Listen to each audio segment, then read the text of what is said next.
राधा गर्भवती थी और उसके पति की एक्सीडेंट में मृत्यु हो गई। पुत्र की अकाल मृत्यु के गम ने राधा के सास ससुर को अधिक दिनों तक जीवित नहीं रहने दिया। गर्भवती राधा अकेली थी, यदि कोई था तो गर्भ में पल रहा शिशु जो उसके अंदर जीने की चाहत पैदा कर रहा था। कोई चाह न रखने वाली राधा के जीवन का मकसद केवल अपने बेटे पुनीत को उज्जवल भविष्य देना था।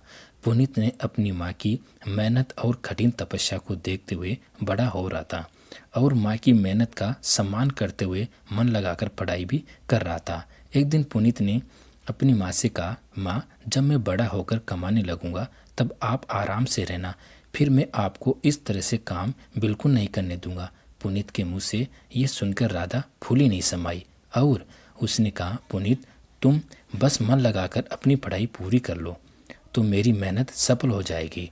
समय ने करवट ली, इंतजार की घड़ियां समाप्त हुई और आखिरकार वह दिन आ ही गया जब पुनीत को पढ़ाई पूरी करने से नौकरी मिल गई। माँ तो आखिर माँ होती है। अब राधा के मन में दूसरी जवाबदारी ने दस्तक देना शुरू कर दिया।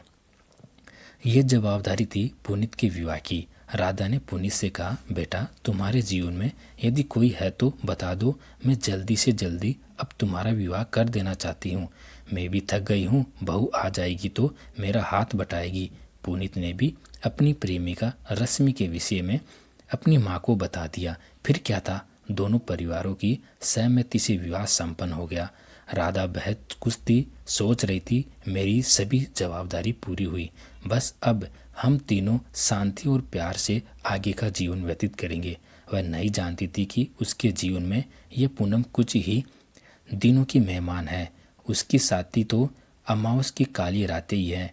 कुछ ही दिनों में बहू ने अपने तेवर दिखाना शुरू कर दिए। घर में कले का वातावरण हो गया। छोटी छोटी बातों में झगड़े होने लगे। राधा भी स्वभाव से तेज थी, उसे किसी का दबाव पसंद नहीं था। फिर बहू के दबाव में कैसे रहती। पुनीत दो पाटों की चक्की में पिस रहा था, ना पत्नी को कुछ बोल सकता था और ना ही अपनी माँ का संघर्ष भूल सकता था।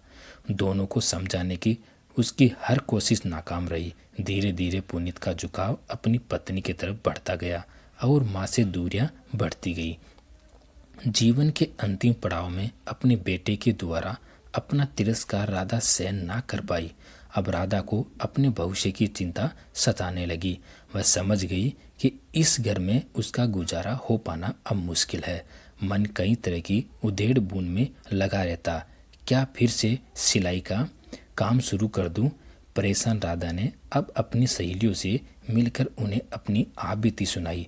राधा ने कहा, इतनी कठिन तपस्या और मेहनत करके पुनीत को पाला, किंतु वह सब कुछ भूल गया। मेरा भविष्य अंधकार में है। मुझे डर है कि मेरा बुढ़ापा कहीं वृद्धाश्रम की भेंट न छट जाए। मुझे वहाँ नहीं जाना। राधा की सहेलियाँ उसकी आप बीती सुनकर भावुक हो गई।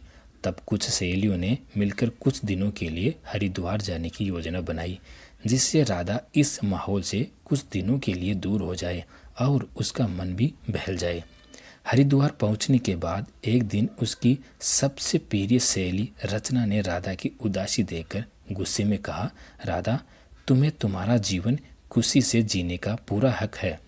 बहुत कर दिया तुमने अपने बेटे के लिए, अब सिर्फ अपने खुद के लिए भी जीकर देखो। राधा, तुम कढ़ाई बुनाई का काम शुरू कर दो।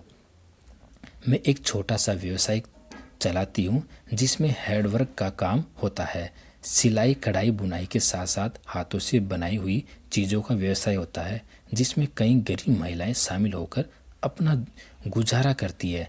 राधा अपने बेटे बहू से अलग होकर हैंडवर्क का काम शुरू कर दिया और अपना जीवन यापन करने लगी। पुनीत ने सोचा, लोग क्या कहेंगे कि बुढ़ापे में अपनी माँ को घर से निकाल दिया।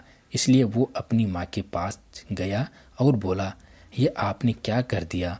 मैं समाज में क्या मुंह दिखाऊंगा? इस उम्र में आप घर से बाहर काम गुजारा करोगी तो लोग क्या कहेंगे कि मैं अपनी बूढ़ी माँ का गुजारा नहीं कर सकता। राधा ने कहा, खास ये निर्णय मैंने सही वक्त पर लिया होता। मैं तो तेरे साथ अपना भविष्य सुरक्षित महसूस कर रही थी। रश्मि तो पराई है, लेकिन तू तो मेरा अपना खून था।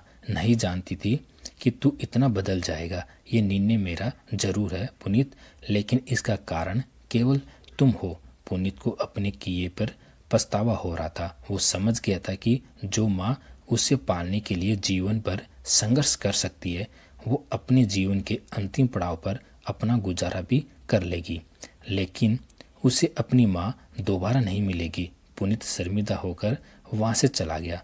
दूसरे दिन जब राधा कढ़ाई बुनाई का काम कर रही थी तो उनकी बहू रश्मि उनके पैरों में आकर गिर गई और बोली, माँ जी, मुझे माफ़ कर दो, मुझे पुनीत ने घर से निकाल दिया है। और कहा कि जब तक माँ से माफ़ी नहीं मांगोगे, उन्हें घर में नहीं लाओगे, तब तक इस घर में कदम मत रखना। राधा ने रश्मि को माफ़ कर दिया और घर पहुंचकर अपने बेटे को गले लगा लिया।